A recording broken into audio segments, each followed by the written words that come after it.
Pada jurnal yang pertama, yaitu jurnal nasional yang berjudul Penerapan Latihan Relaksasi Otogenik untuk Regulasi Emosi Atlet Anggar oleh Fenzi Farah Azizah dan Miftahul Jannah yang diterbitkan pada tahun 2020. Penelitian ini dilatar belakangi oleh pentingnya aspek psikologis dalam berolahraga, khususnya bagi atlet Anggar. Dalam olahraga prestasi, tidak hanya dibutuhkan fisik yang kuat, tapi juga kondisi psikologis yang optimal, terutama dalam hal regulasi emosi. Atlet yang tidak bisa mengendalikan emosinya cenderung mengalami penurunan performa saat ia bertanding.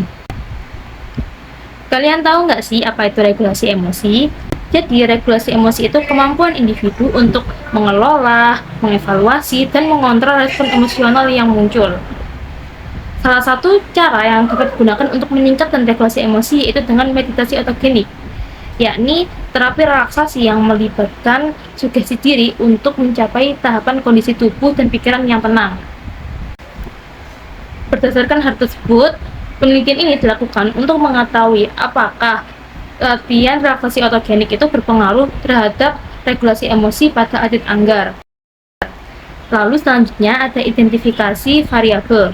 Ada 3 variabel. Yang pertama ada variabel bebas, di mana ini meliputi meditasi otogenik sebagai treatment. Lalu yang kedua ada variabel terikat, yaitu regulasi emosi, dan yang ketiga ada variabel confounding, yang mana ini meliputi kondisi mental awal, lalu lingkungan latihan, dan juga faktor internal serta eksternal individu seperti budaya dan emosi. Hipotesis penelitian dari jurnal Penerapan Latihan Relaksasi Otogenik untuk Regulasi Emosi Atlet Anggar. Penelitian ini ingin membuktikan bahwa meditasi otogenik dapat mempengaruhi regulasi emosi atlet. Artinya, setelah meditasi, emosi atlet diharapkan lebih stabil dan terkontrol, tetapi hasil akhirnya hipotesis tidak terbukti atau tidak signifikan.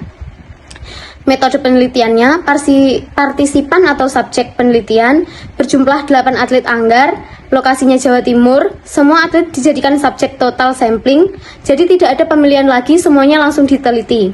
Desain yang digunakan jenisnya eksperimen, modelnya pretest dan posttest, 2 kelompok atau 2 group, termasuk between subject design. Pembagiannya, kelompok eksperimen dapat perlakuan, sedangkan kelompok kontrol tanpa perlakuan. Pengukuran variabel bebas dilakukan melalui pemberian treatment menggunakan modul meditasi otogenik, modul yang diambil dari panduan yang dikembangkan oleh Wells 2011. Prosedur eksperimennya, tahap awal, melakukan uji coba alat ukur dan modul, menentukan tempat penelitian, asrama atlet, memberikan pretest, mengukur regulasi emosi awal. Selanjutnya, pemberian treatment meditasi otogenik, durasinya 2 minggu, 2 kali per minggu, dipandu oleh trainer ahli psikologi olahraga. Selanjutnya, tahapan meditasi otogenik. Langkah-langkah yang dilakukan, pertama merasakan berat tubuh, yang kedua merasakan suhu tubuh, yang ketiga mengatur detak jantung, yang keempat mengatur pernapasan, yang kelima relaksasi bagian perut, yang keenam relaksasi kepala dan sugesti rileks. Tujuannya untuk membuat tubuh dan pikiran jadi lebih tenang. Tahap akhirnya, memberikan post-test, mengukur perubahan setelah treatment. Analisis datanya menggunakan Pirate Sample T-Test, dibantu software SPSS 24.0 untuk melihat apakah ada perubahan signifikan atau tidak. Baik, di sini saya akan menjelaskan mengenai hasil eksperimen pada penelitian eksperimen dengan judul Pengaruh Meditasi Otogenik terhadap Regulasi Emosi Atlet Anggar Jawa Timur. Berdasarkan analisis data yang dilakukan, ditemukan bahwasanya nilai signifikansi pada kelompok eksperimen adalah sebesar 0,218. Secara statistik, dapat disimpulkan bahwa tidak terdapat perbedaan yang signifikan antara skor pretest dan skor posttest pada kelompok yang diberikan eksperimen.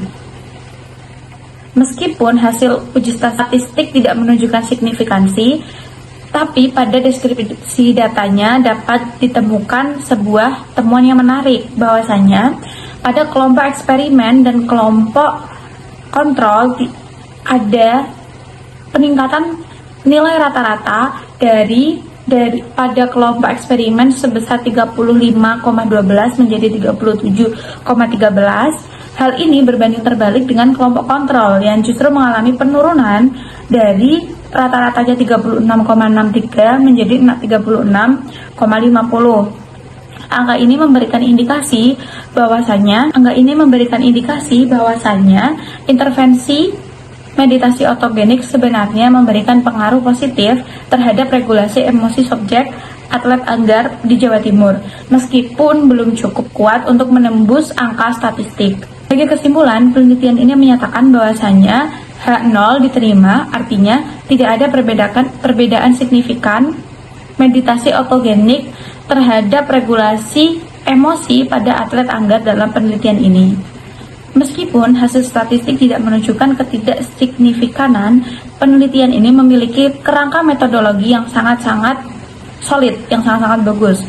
Melalui 3 poin utama. Yang pertama ada validitas komparatif. Dengan adanya kelompok kontrol, kita ini memiliki dasar perbandingan yang sangat kuat antara kelompok eksperimen dan kelompok kontrol.